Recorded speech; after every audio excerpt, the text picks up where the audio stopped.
उठ सलाहो दीन कबर चों फिर सानू तेरी लोड़ है पैगी। कबर सारे कट्ठे होके मस्जिद अक्सा टाण लगे ने। उठ सलाहो दीन कबर चों फिर सानू तेरी लोड़ है पैगी। कबर सारे कट्ठे होके मस्जिद अक्सा टाण लगे ने। उठ सलाहो दीन कबर चों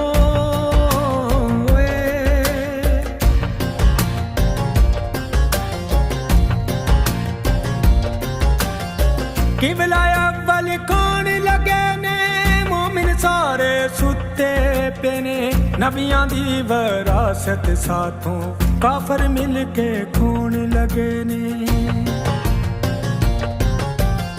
किबला अव्वल